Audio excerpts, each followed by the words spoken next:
Il s'appelle Kazuo Ishiguro et comme son nom ne l'indique pas, il est britannique. C'est l'une des surprises d'ailleurs du prix Nobel de littérature cru 2017. C'est en tout cas ce que écrit ce matin Bruno Corti dans les colonnes du Figaro papier, parce qu'avec quelqu'un du Figaro littéraire, on parle encore du Figaro papier, mais l'article est à lire également sur lefigaro.fr.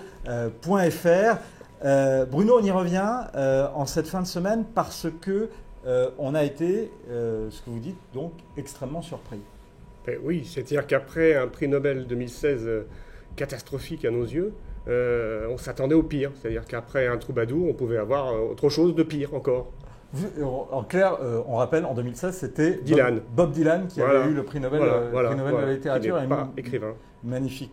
Manifestement, ces vocalises n'inspirent pas votre plume. Là, Kazuo Ishiguro, est-ce qu'il inspire plus? Est-ce qu'il a plus grâce à vos yeux que Bob Dylan?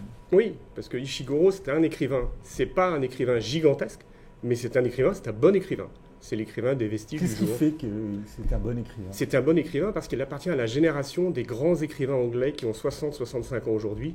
Jonathan Coe, Martin Amis, McEwan, Salman Rushdie, ce sont les meilleurs du moment en Angleterre. Il en fait partie. Il a écrit Les Vestiges du jour, qui est son grand roman, qui est un chef-d'œuvre, qui a été adapté par, qui on sait, James Ivory en 1993. Il a eu le Booker Prize, c'est un très grand livre, c'est un très grand film, très fidèle au livre, et c'est un très grand écrivain. C'est pas le géant du siècle, mais c'est un écrivain. Donc on l'apprécie à ce titre. Qu'est-ce qui a fait que le jury du Nobel, cette fois-ci, a choisi quelqu'un comme ça? C'est incompréhensible. C'est totalement incompréhensible parce qu'il n'était pas dans les tuyaux. C'est-à-dire que chaque année, il y a une liste informelle de 5-10 écrivains, ils tournent autour et ils en sortent un. Donc il y a eu Svetlana Alexievitch, il y a eu... chaque année, il y en a un qui sort et c'est dans les 10. Et lui n'était pas dans le tableau. Il n'était pas dans le top 10. Non, ni dans le top 50, j'ai l'impression. Il était nulle part, il avait un peu disparu. Mais c'est de sa faute, c'est-à-dire que c'est un écrivain qui écrit peu. Il a écrit 7 romans en 35 ans. C'est très peu. Qui a un style, donc il y a un style, voilà. Donc revenir à Dylan, c'est Dylan n'est pas un écrivain. Il a écrit un roman illisible, Tarantula, et le reste, ce sont des paroles de chansons. On peut me dire que c'est un poète. Ce n'est pas Leonard Cohen, qui est un chanteur, mais qui a écrit des romans qui sont très bien d'ailleurs.